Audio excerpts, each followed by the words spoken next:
de Martin Scorsese, c'est la vitalité, la puissance défaillante, les femmes inaccessibles et l'amitié.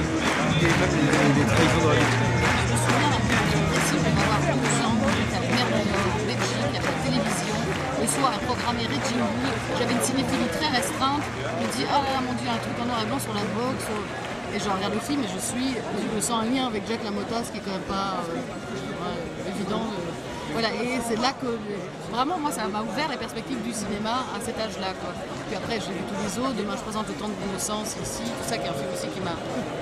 Enfin, mon nuit qui est très différent dans la filmographie de Scorsese, mais enfin, je sais pas quoi, c'est l'essence même des choses. C'est beaucoup de bons films, quoi, quand même. Taxi Driver en premier, mais. Le jour j'étais à la Cinémathèque, justement, je me rendais compte de la quantité de chefs-d'œuvre. À chaque pièce, c'était ah oui, c'est vrai, c'était ça aussi. Ah oui, il y avait ça aussi, quoi. Voilà. Celui que j'ai vu le plus de fois dans ma vie, c'est Taxi Driver. Trop classe, De Niro de Taxi. Ça me rappelle quand je suis arrivé à Paris, que j'ai vu Mainstream, que j'ai vu Taxi Driver et que je me suis dit, mais Hollywood, les États-Unis, New York, fait des films si noirs avec des personnages si désespérés. Donc pour moi, ça a été ça d'abord. Et puis des grands acteurs, Bob De Niro, Jodie Foster,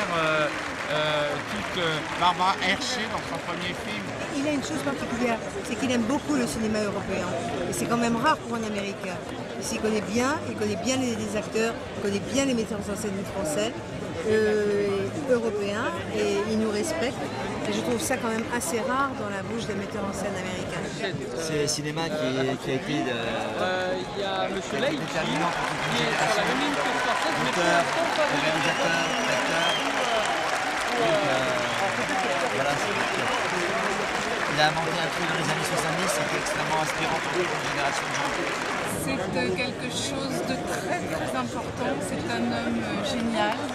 C'est merveilleux de le rencontrer, de se retrouver en face d'une présence aussi importante qui nous a rendu, qui a apporté tellement. Et voilà, c'est un grand moment.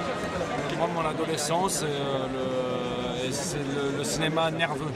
Ouais, c'est ça, c'est une certaine violence, mais contenue et tellement cinématographique. Raging Bull. Moi, j'ai beaucoup aimé Le Loup de Wall Street. Ouais. Mais c'est pas forcément le mieux, mais c'est le dernier et qui m'a marqué et que j'ai trouvé hyper punk. Ouais.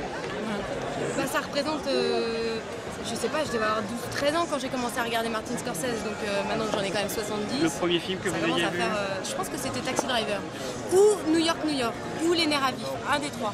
J'ai adoré par exemple le dernier, Le Loup de Wall Street, j'ai vraiment adoré, j'aurais voulu qu'il dure 3 heures de plus. Je trouvais que Leonardo DiCaprio il est extraordinaire dedans, il méritait l'Oscar, tout comme Matthew McConaughey d'ailleurs, mais ouais.